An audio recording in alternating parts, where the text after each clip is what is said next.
Are you ready to go? All right, thumbs up from everyone. We will bring this meeting to order and start with the roll call. Commissioner Kraft, Here. Commissioner Meyer, Here. Commissioner Lazar, Here. and Commissioner Freitas is not with us. Commissioner Kraft, do you want to lead us in the salute to the flag?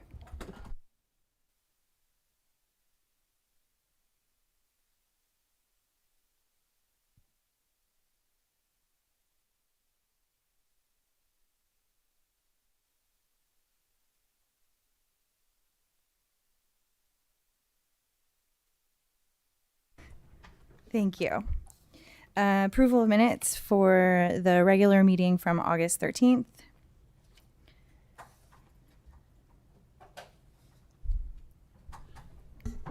I reviewed the minutes. They look good, so I'll make a motion to approve them. I'll second. All right, motion carries. You want me to do a whole vote? All in favor? Aye. Aye. You're welcome. We'll stay procedurally accurate. Dissent? Fair enough.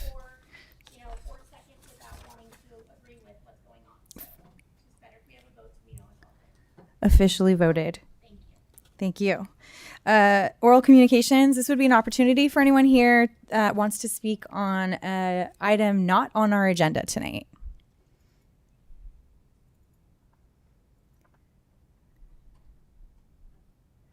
I don't see Zoom, but If anyone on Zoom would like to speak during the oral communications, please raise your hand and we will unmute you as we get hands raised.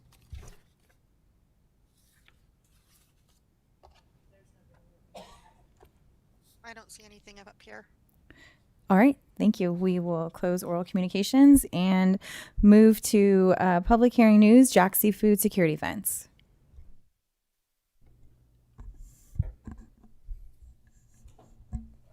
That's Assistant Planner Alex Gonzalez, who will be presenting tonight.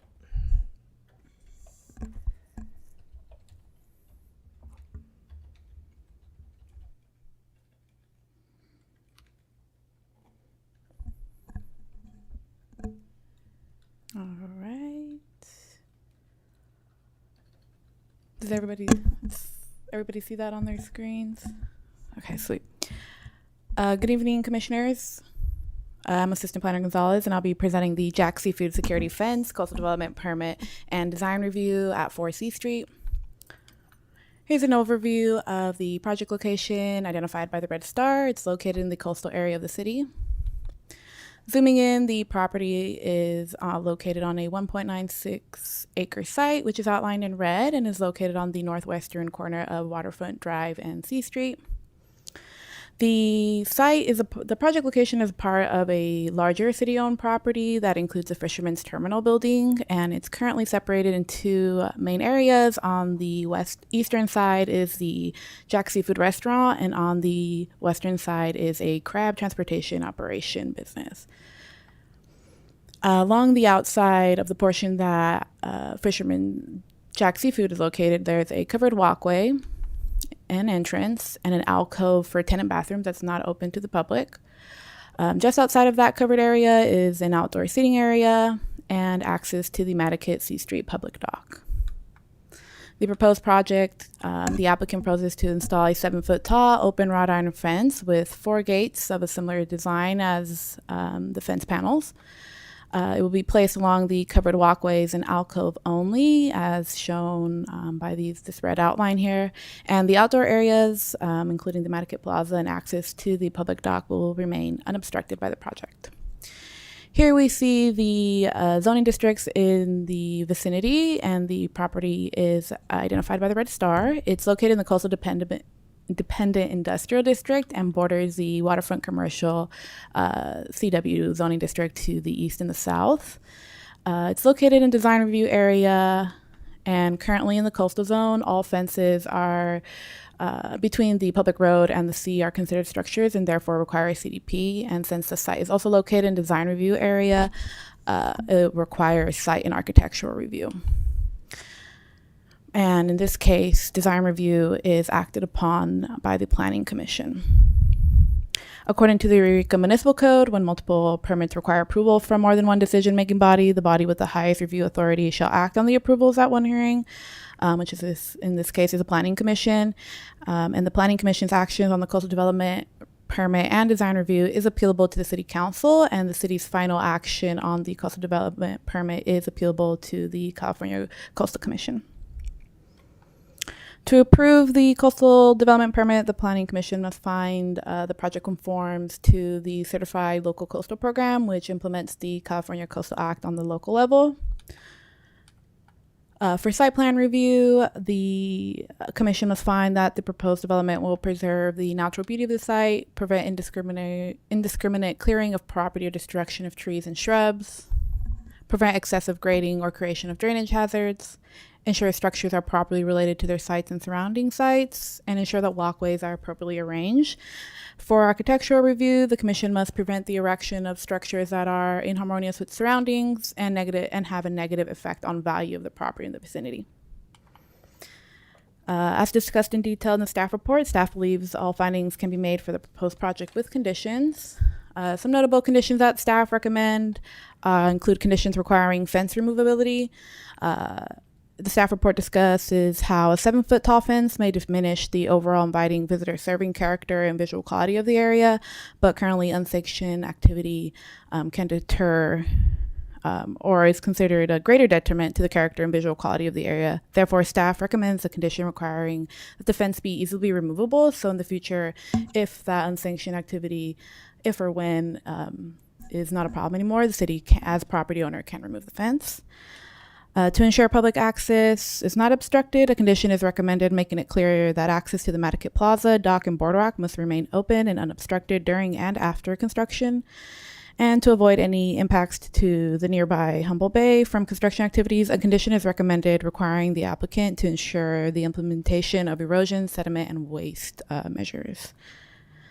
Staff believe all of the required findings to approve the coastal development permit and design review can be made and are included in the staff report. And for these reasons, the recommendation is to hold a public hearing and adopt a resolution finding the project is exempt from CEQA and conditionally approving the application. I have a suggested motion when you're ready, but I'll stop screen sharing, and I believe the applicant is on Zoom and staff is available for any questions. Thank you, Assistant Planner Gonzalez. I will bring it back to the commissioners for questions for staff. I'll start. What noticing applies in this situation, and did you get any comments from that? We didn't get any comments from my understanding prior to the meeting, and we send out a public notice to property owners within 300 feet, I believe, and And tenants in this case, because it's in the coastal zone. thank you, really. Okay. And did we post a sign? Oh, at yes, the we also posted the site. All right. Appreciate it. Can you clarify what's the purpose or what's driving this? I think you were speaking about the unsanctioned activity, but can you be a little more specific?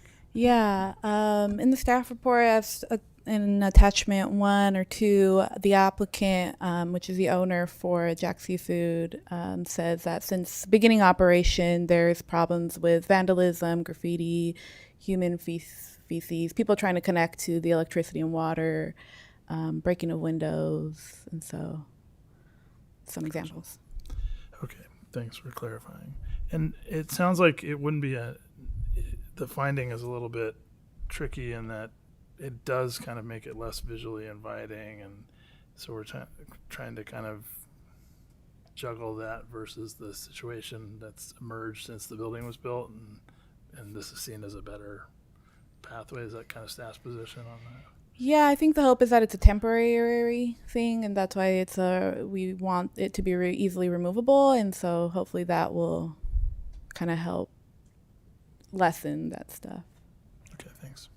It looks like it's just coming basically up to the entrance of the restaurant, Yeah, only it's going to be only along the covered walkways. and then there'll be gates. So like during open hours, they'll open both sides, so it'll still have easeway. Correct. Thank you.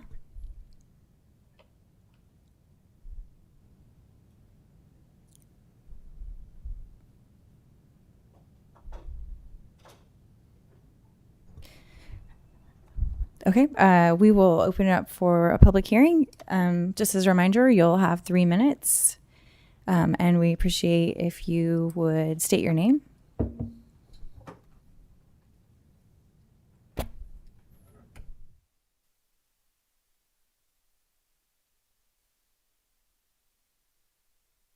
McKeegan. Oh, okay, Michelle McKeegan, resident of Eureka. I understand the concerns that the owner of this restaurant has, and I've been involved with planting trees down in this part of town, and there's lots of vandalism, and it's very discouraging. At the same time, that location, which is earning them a lot of vandalism, is also earning them a lot of customers, and so I think that there's the bad with the good there. I think that a fence would be totally out of character with the area. The waterfront is our jewel, and to put fences around places is just going to be incredibly ugly and very off-putting. It sends a message that this is not a very safe place to be, and I don't think we want to send that message.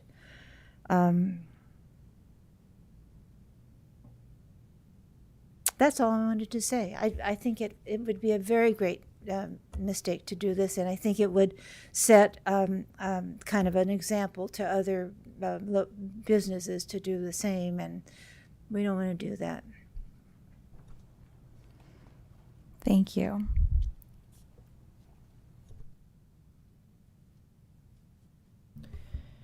If anybody on Zoom would like to speak, they can raise their hand.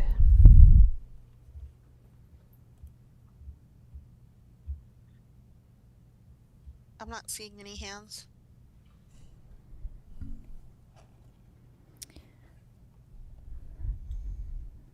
Okay, we will close the public hearing and bring it back to commissioners for motion and discussion. Could you bring that motion back up on the screen?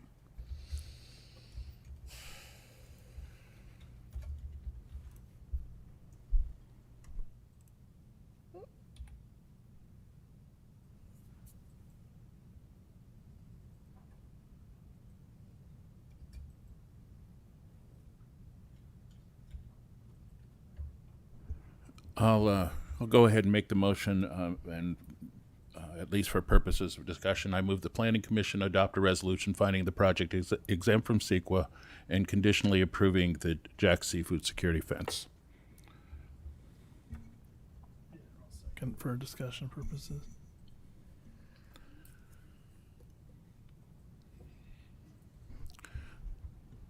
I'm sympathetic to what the owner's trying to accomplish here. I've been involved with a business in the general neighborhood, and it really is difficult to deal with the messes that are there almost every morning. So while I don't love it for character, I think I can support it. I also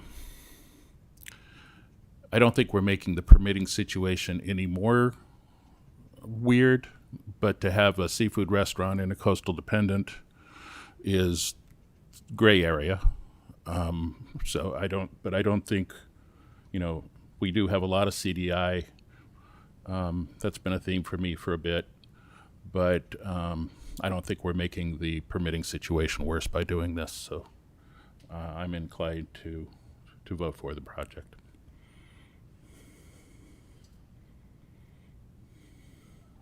Yeah, so I do sympathize with the public speaker we heard from. I do think it's kind of a struggle to install fencing in public places that are very, very public, especially the waterfront. I guess I'm partly taking a historical perspective. The waterfront was walled off for much of its early history by warehouses and things that prevented access. So, we enjoy a far more open environment today than you would have in the early 1900s or earlier. I think the only place where we could potentially be more precise on trying to make this truly a sort of temporary measure in the event that it becomes unnecessary would be something that would require revisiting it, because otherwise we're never going to see this again, and it will be at the landowner's discretion. I would think. I see the removability condition in the resolution, but I don't see any trigger for it ever going away, though I understand the sentiment that it's only as needed.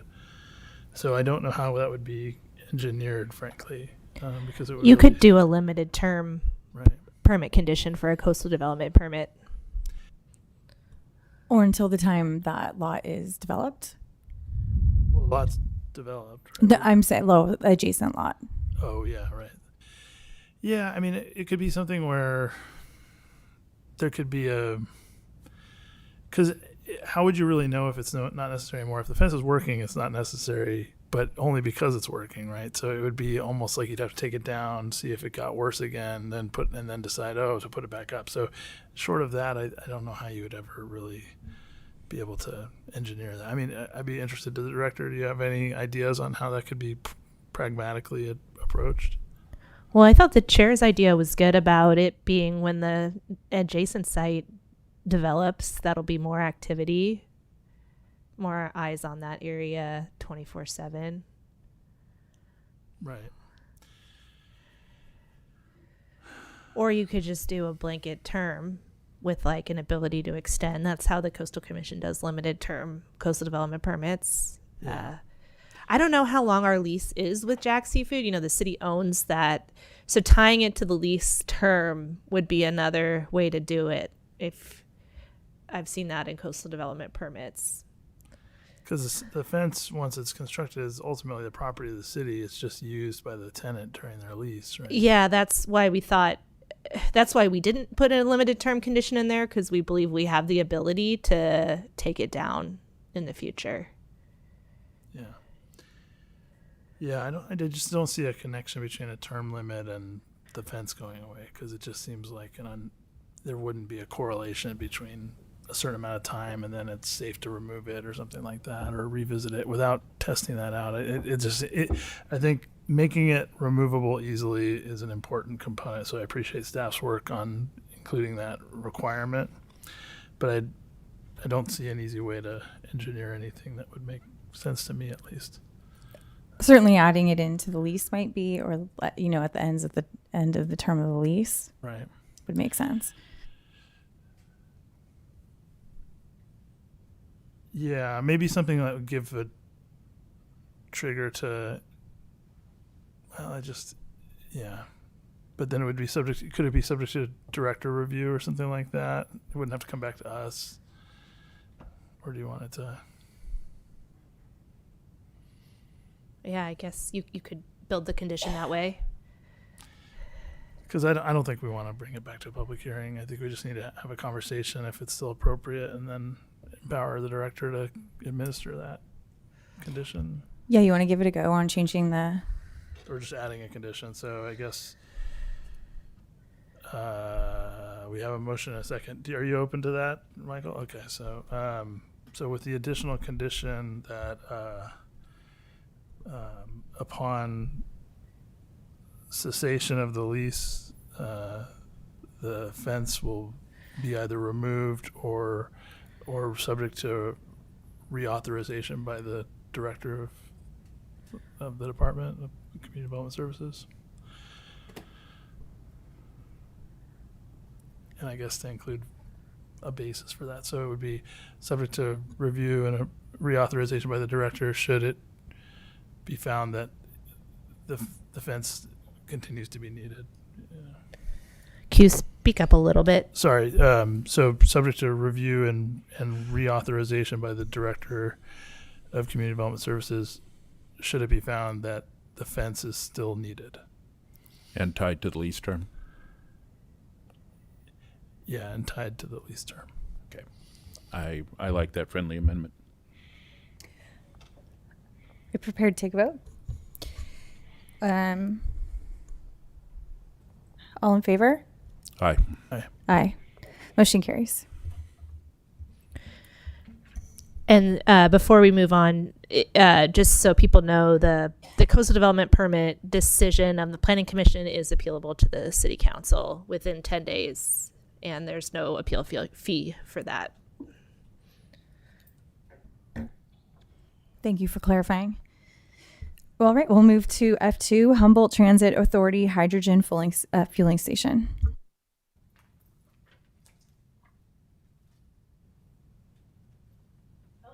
Sorry, this is our senior planner. Sorry, I didn't introduce you.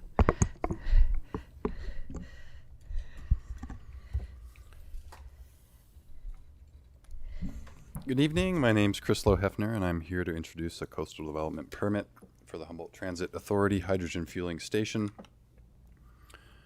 Is this thing not going? There it goes. HTA is located at 133 V Street on Eureka's north side, just north of the 101 corridor and west of Target. The property is located. Why is this not going? It's not clicking.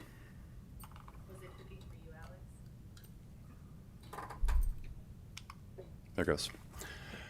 The property is located in the coastal zone in the Service Commercial Zoning District with a land use designation of General Service Commercial, both of which are intended to support a broad mix of retail, service, community facilities, residential, and other uses.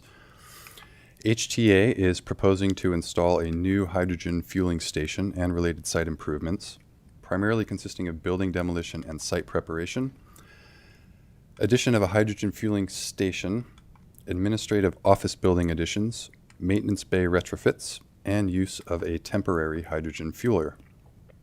This project requires a coastal development permit, coastal design review, and a lot merger. Though the CDP is the only approval before you tonight, the others are forthcoming with project progresses. And a quick background. HTA was established in 1975 as a JPA between the county and the cities of Arcata, Eureka, Fortuna, Rio Dell, and Trinidad. HTA's facility includes offices, maintenance bays, bus storage, and gasoline and diesel fueling infrastructure, with portions of the facility dating back to the 70s. In 1999, HTA received a conditional use permit to expand and renovate the facility, including bus storage, above-ground storage tanks, and a new fueling terminal, among other site improvements. HTA currently operates RTS, Willow Creek Transit Service, and Southern Humboldt Transit System, including fixed route and dial route services throughout much of the county. And in 2023, HTA was awarded a $38 million grant through the state's Transportation Agency's Transit and Intercity Rail Capital Program to support the transition to a zero-emission fleet by purchasing a bunch of hydrogen fuel cell electric buses and developing this project. One of the first project components is the demolition of the building at 104 W Street. It is an old building built in 1896 and highlighted in Eureka's Green Book, an architectural view. There are records of residential permits dating back to the 50s, such as general repairs and demolition of accessory structures, but no information regarding inclusion or removal of onto the local historic registry. Formerly a residence, the structure was converted into an office building in 1985 by Utility Tree Service, and the permit history shows that over the course of a few years, they replaced the front porch deck, altered the foundation, installed shingle siding, and added a second story. The building was later acquired by HTA in 2022. Come on, this is not working for me, sorry. Due to the age of the building, a Cultural Resources Technical Report was produced in 2025, which describes substantial alterations over the years that has compromised the historical integrity of the building, essentially rendering it ineligible for local or national registries. The building also contains lead and asbestos, which will be removed during demolition, with best management practices in place. The primary project component is the installation of a hydrogen fueling station. There will be 2 HTA-specific fuel dispensers placed under the existing island canopy and a new public fueling island built along First Street. An 18,000-gallon liquid hydrogen above-ground storage tank will also be installed and integrated into the fueling islands. There will be other site improvements to support this infrastructure, such as modernization of electrical systems, utility upgrades, safety features, and fencing and gates. A temporary hydrogen fueler will also be located on HTA's property enabling existing operations and testing of new buses to continue without interruption from the construction project. And once the main fueling station is operational, the temporary fueler will be removed. Another project component is the retrofitting of the existing vehicle maintenance bays to accommodate hydrogen buses and other fleet vehicles. The improvements include electrical and fire suppression system upgrades, HVAC system improvements, and other safety measures. The utility connections on W Street will also be upgraded and a fire hydrant replaced. This maintenance bay piece of the project was actually approved under categorical exclusion 25-9 earlier this year, but is considered part of the project for purposes of CEQA environmental review. The other primary piece of the project is to construct new office additions onto the existing facility at 133 V Street. Currently in the design phase, the new offices will be added to provide room for the displaced staff from the demolition of 104 W Street.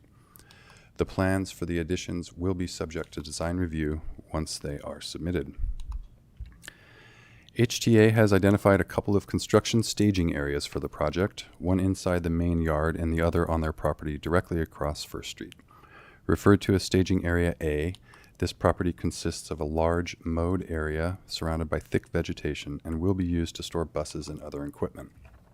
In 2015, a wetland delineation was prepared and noted the presence of 1, 2, and 3 parameter wetlands throughout the property, and this profile was again confirmed in 2025. Staging is proposed on the upland portion of the site, just outside of the delineated wetlands. Construction vehicle traffic can often impact city traffic patterns and be a concern for neighbors. And accordingly, all large vehicle construction traffic from Highway 101, 4th and 5th Street will be routed along H and I Street to Waterfront Drive and then around to the HTA site, largely avoiding residential areas and retail areas near the HTA property. To approve the coastal development permit, the Planning Commission must find the project is consistent with the policies of the city's local coastal program. The LCP covers a wide array of topics which are analyzed in the staff report, but I will get into a little bit of detail about 3 of those topics later in this presentation: protection of biological resources, provision of public access to and along the shoreline, and minimization of coastal hazard risk. Approval of the coastal development permit is a discretionary city action requiring environmental review under CEQA. In July of 2025, an initial study mitigated negative declaration was completed and concluded that the project would have less than significant impacts with 7 mitigation measures incorporated. These are all construction phase measures focused on avoiding impacts to air quality, biological resources, and cultural resources during project construction. The city received 1 set of comments from the California Coastal Commission regarding the ISMND, specifically focused on Staging Area A, wanting to ensure an appropriate wetland buffer and requesting clarification on whether the project only permitted temporary staging in the area or also permitted long-term use of the site. In response, the city prepared a response to comment and errata to address the Coastal Commission's concerns, imposing a 5-foot buffer that will be flagged during construction, adding a requirement for monitoring of the wetlands condition by a qualified biologist both during and immediately following construction, and clarifying that the current authorization is only for temporary staging and not for permanent use of the site. Staff is also recommending these requirements be included as conditions of approval of the CDP, with a further stipulation that HTA will have to submit a restoration plan if monitoring indicates that wetlands have been impacted by staging work. In addition to biological resources, another key LCP issue is coastal public access. There is a waterfront trail access point at 1st and X Street, just north of the HTA facility, and 1st and 2nd Streets are often used to access Waterfront Drive and the shoreline. To minimize impacts to public access during construction and to make the public access finding for the CDP, staff has conditioned the development of an access management plan, which must include a plan to ensure any temporary closure of the trailhead for construction-related public safety purposes will be minimized and adequate signage will be posted to redirect public to nearby trailheads. The plan shall also ensure any temporarily closed portions of city sidewalks and streets will be rerouted to ensure continuous traffic circulation through the neighborhood, with signage to inform the public about any temporary detours. The plan shall also include a description of temporary access control measures to be used, a site plan showing the proposed locations of detour routes around construction, and temporary access barriers. A final LCP topic I want to touch on is minimizing coastal hazard risks. A variety of potential hazards were analyzed, and risks to flooding and tsunami were shown to be insignificant. Similarly, projected sea level rise is not expected to have any negative impacts over the lifespan of the project given the elevation of the site. And HTA is currently working on a broader master plan for their whole facility that will look at longer-term sea level rise, vulnerability, and adaptation strategies. With respect to hydrogen safety, the hydrogen fueling station will not create new sources of odors, explosion risks, or environmental contamination. Hydrogen is a non-toxic, odorless liquid, and unlike gasoline or diesel, does not produce lingering vapors or liquid spills. As the lightest element, it disperses rapidly in open air, making sustained accumulation highly unlikely. While hydrogen is indeed flammable, ignition requires a very narrow concentration range combined with an ignition source, conditions that are prevented by the safety designs, continuous monitoring, and automatic shut-off systems that will be implemented as part of this project. These safeguards ensure no credible risk of odor nuisance, explosion hazard, or environmental contamination to the surrounding community. In addition to the 7 mitigation measures incorporated into the project via the CEQA environmental review process, staff recommends attaching a number of conditions to the coastal development permit, and I'll just highlight a few of the more noteworthy ones. The project must adhere to all mitigation measures outlined in the mitigation, monitoring, and reporting program. It must obtain all relevant permits and approvals, such as design review, a lot merger, building and encroachment permits, as well as requirements from Humboldt County Department of Environmental Health, local fire department, and others. It must conform to outdoor lighting and landscaping requirements, as well as construction-related noise.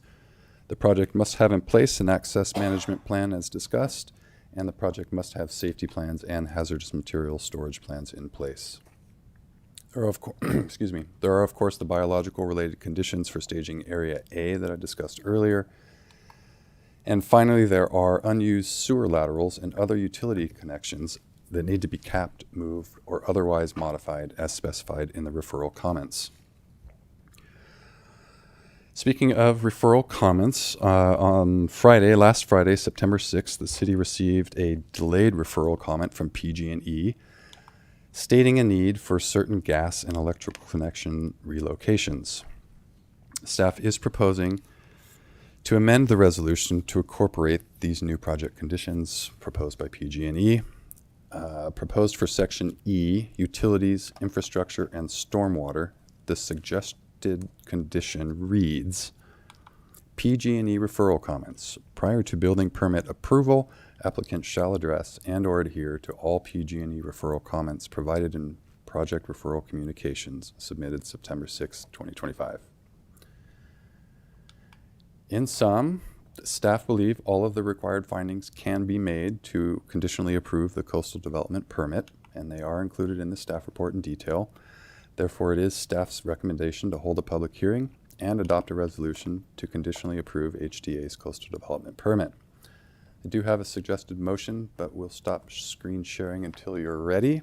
And I believe we have some team members from the applicant and myself available for questions. Thanks. Thank you very much.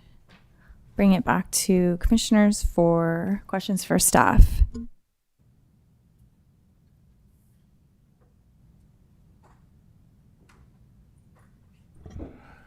I'm looking over at Commissioner Lazar because I thought he might ask this question first. And since my time on the Planning Commission, we have not had something in front of us that proposes to demolish something that's in the Green Book.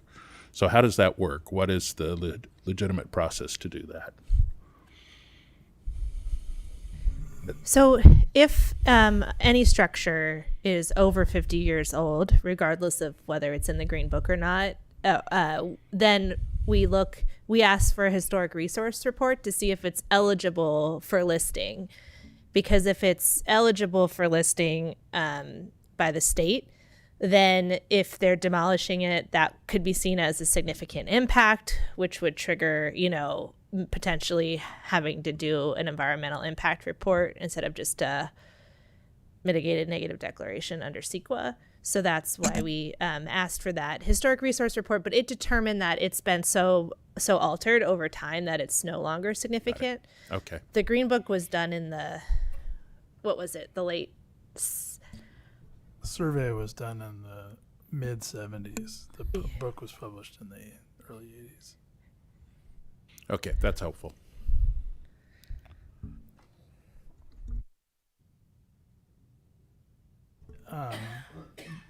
Did we ever get provided the cultural resources reports with our staff reports? We don't do that mostly because they. The archaeological ones. Yeah, if you would like us to in the future, we could. When there's something like at this level where it is gotten at least recognized by at one point, it would be useful as a technical appendix. Yeah, that's totally understood. I did look at the photographs, and I agree with the characterization that the building has gone through quite a bit of alteration. When something reaches a tipping point is a subjective determination, but it's certainly in good enough condition that someone could do rehabilitation to recover some of the details. But the shingling is a major change. That's and also there are things that are in the Green Book that were surveyed that probably don't deserve recognition. And there are lots of things that didn't get surveyed that do deserve recognition, and are things that didn't get put onto our local register because landowners elected not to be placed there. So it really is a starting point for a conversation, and you're right to dial in on that. I do think it would be appropriate to have a salvaging condition, though, for the materials if it's going to be demolished. So I can articulate that later, but that's something that seemed. Do we have any ones that we've used in the past that we could recycle for this purpose? I mean, under Historic Pres, there's a lot of, under the Historic Preservation Commission, they often ask for people to either keep their historic elements that they've taken off in their basement or provide them to people. I know with the city, when the Lloyd building came down, because of city, which I'm sure HTA has similar issues. You can't sell things, you have to give them away. I don't know. There's a little bit of complication with it. A lot of times there's firms out there that just want it. Or want to do the deconstruction or want to do the salvage work. So whether it's something that's paid for or given away, I think that's just from any. I mean, that could be an easy solid waste mitigation just as much as a historical one. But yeah, the old growth redwood that would be a valuable resource that could be salvaged. I do recall we did add that at one point to, I think, a building that the county was taking ownership of. So I think there's I can articulate precedence for that. As we get closer. I appreciate staff going through some of the hazard considerations. I did notice that there was two different tsunami zones, at least on the GIS for the county. There was the hazard area and then the evacuation area, and all of the property is in the evacuation area, but the hazard area kind of stops at the Blue Ox, or at First Street. It seems like that. So, and I guess I'll just say that this is not so much a question, but I called Director Kenyon before the meeting a couple of days ago just because I wanted to have a little bit more discussion about that.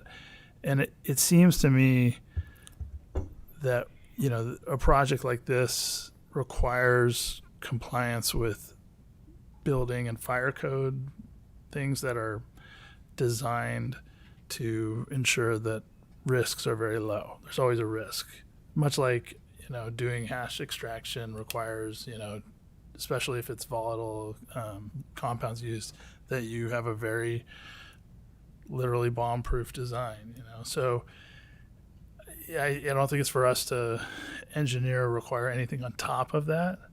But I do take note of when you cite a facility like this, the best thing you can do is site it in a place that's lower density, farther from, so that should the unthinkable occur, it has a better chance of being like an airport zoning, where you don't put a lot of houses in the area where a plane flies over, because planes do crash. But I don't know, short of at a project level, doing anything to offset that. So, and there are similar facilities throughout California. It's just still a fairly new thing. I was talking with a coworker who serves on the Fortuna Planning Commission, and they approved a similar facility a few years back, but it's never been constructed.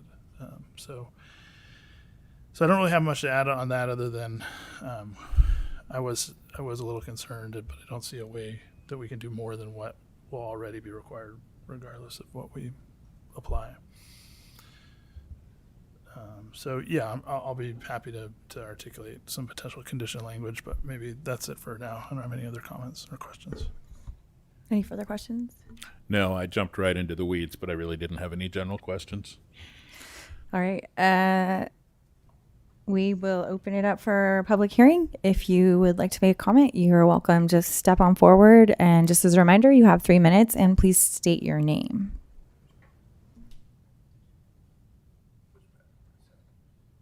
You are not required to speak.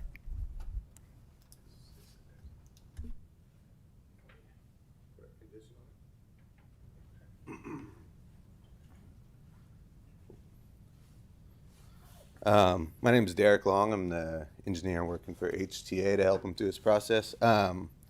We did hire Chronicle Heritage to do the architectural historian report. And so I had spoke to them a number of times about salvage. We walked through that building together. They agreed there's nothing left in that building for salvage. It's been heavily modified. And then that report went out to SHPA, the State Historic Preservation Officer, as well. And they looked at the pictures, the report, concurred. They didn't even comment or give suggestions on it. So I suggest before we add salvage conditions that we maybe only condition those that are mentioned in those reports, because I just don't know what we'd actually want to salvage out there, because all the experts are telling us there's nothing left. So anyways, that's me. Thank you.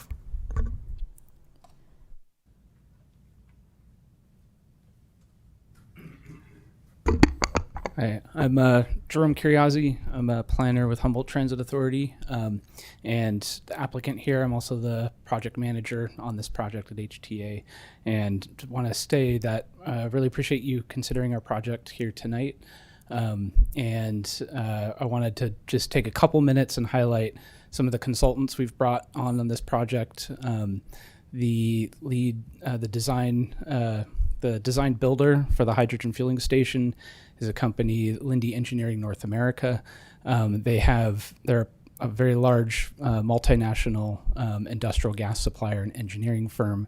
And they have well over 100 years of experience in constructing not only hydrogen fueling stations, but industrial gas supply stations for a variety of different uses. They're very excited about this project. They also have their equipment and engineering has been used in over almost half of the hydrogen fueling stations that are operating currently in California. So they have a lot of their equipment and expertise in the state currently operating as well. And then we also have the Schatz Energy Research Center at Cal Poly Humboldt. They have about 30 years of hydrogen experience, and they are our owner's engineer. We're very excited and lucky to have an entity like that in our own backyard. And we also have the Hydrogen Safety Panel. They're a nonprofit entity under the Pacific Northwest National Labs, and they have decades of experience reviewing specifically hydrogen fueling station projects and looking at their HAZOPS programs and their designs, and they will be reviewing this project as well and making sure the design builder is doing the best that they can on the safety side of things. And on the maintenance bays, where there's the very low potential, but the potential for hydrogen gas to be inside a built environment, we have LDA Partners as the architect, as well as GHD engineers, and they have many decades of experience in implementing existing code and regulations around making sure that the risk is very low on this project. And yeah, should any other questions come up, I'm happy to answer them. Thank you. Thank you.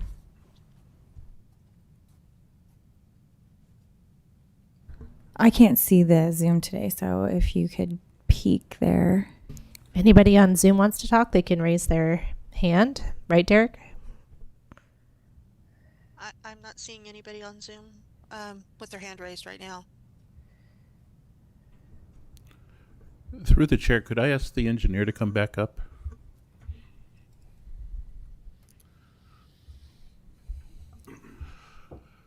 So you mentioned referring this out to experts on salvageability, and you said something about limiting it to the materials in that report. Yeah. What did you? Please clarify what you meant by that. So, you guys mentioned you hadn't seen that report. So sorry, I got I've seen that, and there is no listed salvage in there. So they don't recommend any salvage in that report. I know you guys haven't seen it. So if you're conditioning something, you don't want to just take my word for it. If you were going to put a salvage condition, I mean, we got to name something, or what are we salvaging as part of your condition. You go to that report, it's not going to list anything. So that's what I was kind of getting at was. Okay. And rather than take my word that there's nothing in there, limit it to what's recommended by that report. All right, I appreciate that, and I will trust you on this one. Is there no old growth redwood in this building? Yeah, I was a little confused about that because, just to be clear, there can be like things that were milled and have value because they're windows or fabricated or manufactured, part of the building, and then there's just the raw material. And I was really looking at the way it's been altered. I didn't expect there would be much beyond the framing materials, Right. but like the second story was an addition, so that might not even have old growth redwood depending on the vintage of that. So there's things that obviously will not be of as much value, but I expect that there's redwood framing within that building. That was really what I had in mind.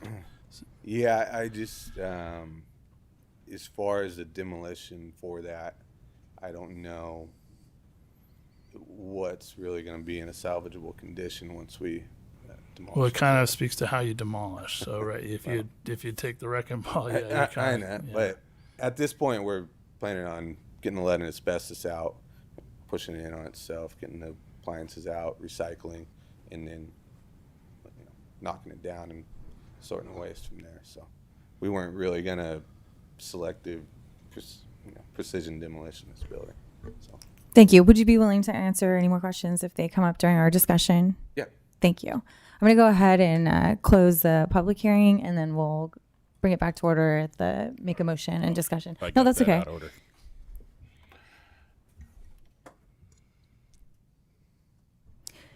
order. Would you bring that motion? Thank you.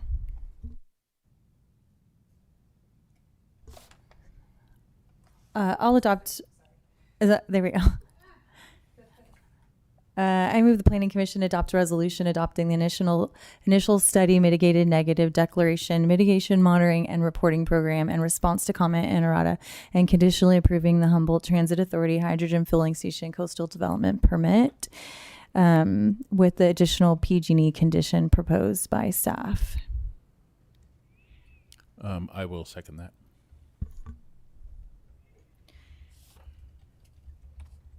Further discussion, and certainly if you have more questions for him, we can bring him back up this time. So, do you understand the distinction I'm making between like the the raw materials, like the framing versus the like architectural elements. I Yes. would agree with the engineer that there wouldn't be much to salvage as far as architectural details. It seems to have been heavily modified. Yes. I'm open to you adding that condition back in as far as raw materials. And I guess if you want to specify that, just to make it more clear. So, especially if they're not mentioned in the report he's referring to. Yeah, I wouldn't expect it, because things that have a lot of salvage potential usually have more integrity and are in better shape as far as all the original elements. And I could see a consultant who's also at the same time analyzing the building to say it's not historical anymore, also saying because it's not historical, it doesn't really have a lot to salvage. So this is more of a, so I would say the way I would articulate it would be with a condition requiring that old growth redwood elements of the framing and construction are salvaged to the extent practical. So that gives a little bit of flexibility with the demolition effort, not try to do everything super precisely. So does that make sense? So that a condition requiring that that during demolition, old growth materials are salvaged to the extent practical. You're going to leave the practicality up to the, okay, Yeah, I don't think we want to micromanage that. sure. Would you like to add anything to that, Commissioner Kraft? I'm good with that. Was that clear? Yeah, so you're comfortable with that as a friendly amendment to your motion? I am, yeah.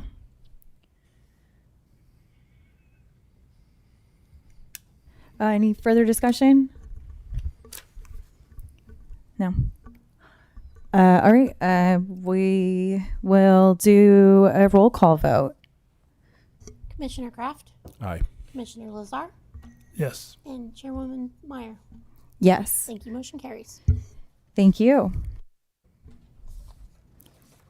Thank you guys for coming out. All right, looks like the end of our public hearings, and we'll move on to old business, which is none, and move to new business, the general plan conformance review for Humboldt County Office of Education's acquisition of 1105 Myrtle Avenue. Oh, this is Assistant Planner Henry Baker. All right, good evening, Commissioners. For your consideration, the General Plan Conformance Review for Humboldt County Office of Education, HCOE's acquisition of 1105 Myrtle Avenue. Here's the property location in the context of city limits and the coastal zone. The property is located within the coastal zone, shown on the right here in blue, with the city's coastal development permitting within the city's coastal development permitting jurisdiction. Zooming in, we can see the property is located on the northeast side of the intersection of Myrtle and West Avenues. The property is a 2.04 acre corner lot, shown here in yellow, with a 25,000 square foot building, formerly the CVS drugstore, shown here in blue. And it shares a 35 foot tall pole sign and a 220 space parking lot with the Myrtle and West Shopping Center. The shopping center was established in 1971 and subdivided in 1999 from the rest of the shopping center, shown here in red. Various businesses have occupied tenant spaces within the shopping center, but the former CVS building until recently has always been a drugstore. Importantly, the property is 1 block southeast of HCOE's main offices and conference center. So Humboldt County Office of Education is the local educational agency for Humboldt County and provides a number of services that support educational programs throughout the county. HCOE currently rents office space at 2 other locations within the city, and the acquisition would allow HCOE to relocate programs from these satellite offices shown on the top here to the new location seen on the bottom right here. The acquisition would create new space for meetings and professional development. And by purchasing the property, the acquisition would also allow HCOE to build equity rather than leasing privately owned spaces. Per state law, before purchasing property within city limits, a local agency must request a determination from the City of Eureka's Planning Commission on whether the proposed acquisition is consistent with the city's general plan. after which the planning agency has 40 days to provide a determination. A request was received on August 18th, and the deadline for action is September 27th, which is before the next meeting. The city's general plan conformance review allows for transparency in public purchases of property, but is non-binding. Even if the Planning Commission finds the acquisition inconsistent with the general plan, it has no authority to stop or condition the acquisition. And because the Planning Commission has no authority to change a project or propose a mitigation, the acquisition does not require CEQA. So it's important to note that local agencies such as HCOE generally operate under state authority but are not subject to local land use approvals. However, as mentioned on a previous slide, the property is within the city's CDP jurisdiction. Therefore, the city enforces the state's delegated authority here.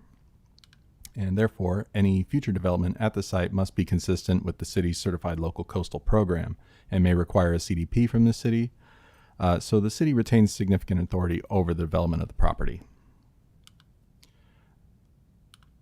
Staff has completed a review of the city's adopted 2040 general plan goals and policies and found that while the property's use as a drugstore and its convenient location near the Open Door Health Center and the Hospital Medical District fit really well with the neighborhood commercial land use designation, the site is now vacant and underutilized. And while HCOE's offices will not generate sales tax the way a large retail store would, HCOE's application of the property supports multiple general plan goals and policies focused on revitalization of the Wabash Commercial Corridor and infill development,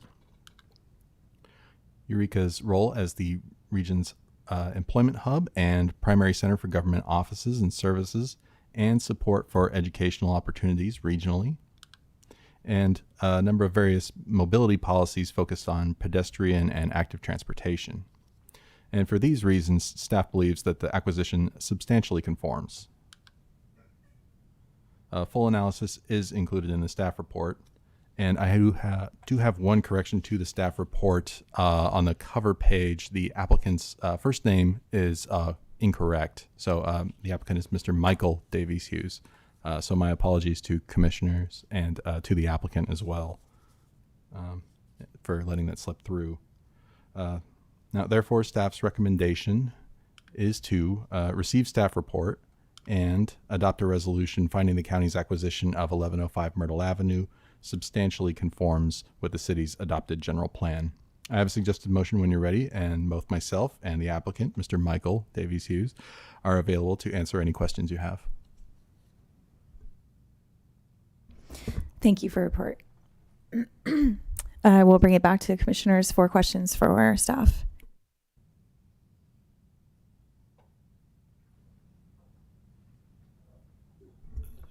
I guess my only question would be, do you envision, given the plans they have for the property, that a coastal permit would be required? No, because this is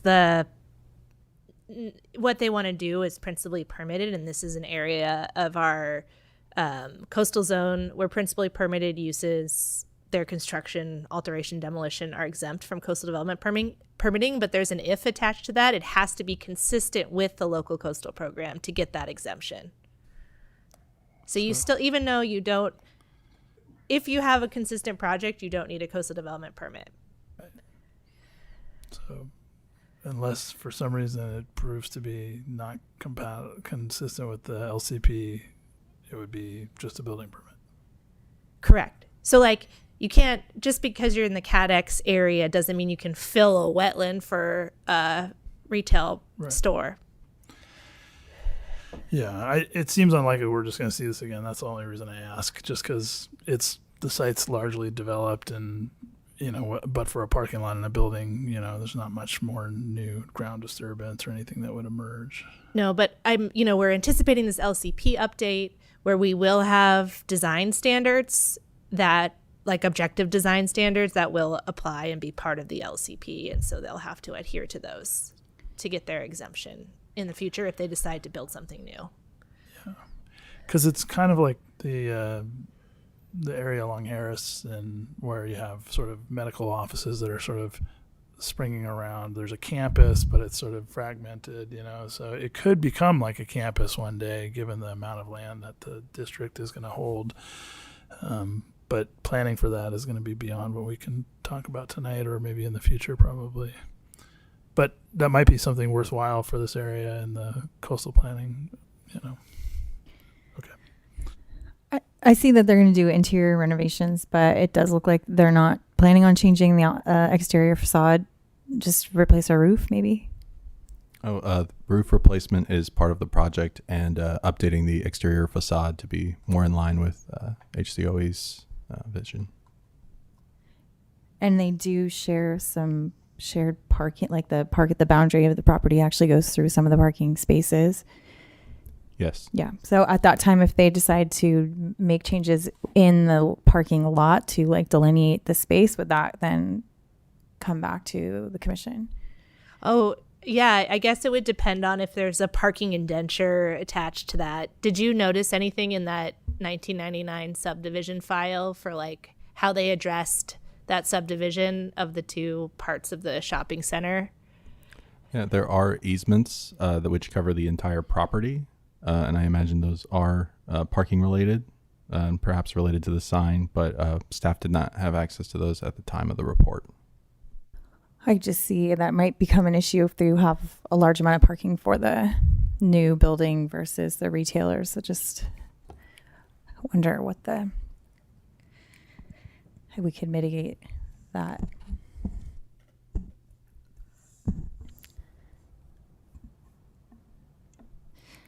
Yeah, I could see that having an office building there would be a benefit to the retailers. I certainly, there's restaurants there, and would think that would be a benefit of having them there, but I can foresee some parking issues coming up.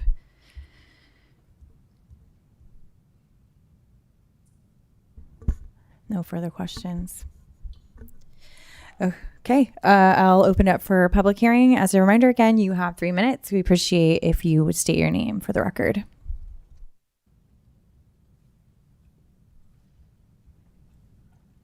Good evening, Commissioners. My name is Michael Davies Hughes, not Miles Davis Hughes, and I am the Humboldt County Superintendent of Schools. I appreciate your consideration of this request this evening. I have nothing to add to the content that was in the staff report, and I want to commend Henry for just doing a thorough job of the staff report, but I am here to answer any questions that you may have. Again, thank you for the consideration. Yeah, we appreciate that. Thank you. I do have a question. Well, we hold it till we come back to discussion. I'm glad that happened to you too. It's okay. It's okay. I promise we'll come back to it. Anyone else in audience tonight like to step on up? It looks like I don't have hands up on Zoom. Going once. Going twice. Okay, we'll close that public hearing there and come back for a motion and further discussion and questions for the applicant. There we go. Thank you for bringing that back up. I'll make the motion. I move the Planning Commission adopt a resolution finding Humboldt County Office of Education's acquisition of 1105 Myrtle Avenue substantially conforms with the city's 2040 general plan. Second. I don't think I need to ask my question. I think, I think this is fine for tonight. We really are at a very early stage with this whole thing. I was thinking about like a facilities master plan like the county has for even when we don't know when the opportunity emerges for a new site, but I don't think we really need to get to that level tonight. This is not, this is prompted by this project, but it's not about this project exactly. I did have a communication with Director Kenyon that seems actually more apropos today. We know that the county is seeking to acquire the old Kmart / Pop and Barkley facility. This one is going to a government entity, and the SF Gate magazine had a beautiful piece on our mall today, where Director Kenyon was quoted as really pulling for some good use. I would encourage the city to be thinking about what is the right size of retail square footage, and we know that it's shrunk. There may be smart people out there who have a prediction that is decent on how much more it may shrink, if at all. But the loss of tax revenues will add up. However, as I said, that's not related to this project. I'm supportive of HCOE, and I'm supportive of this. Right. There are a lot of large retail open spaces available. So I think if it was fighting for space, we might have a different 100%. conversation.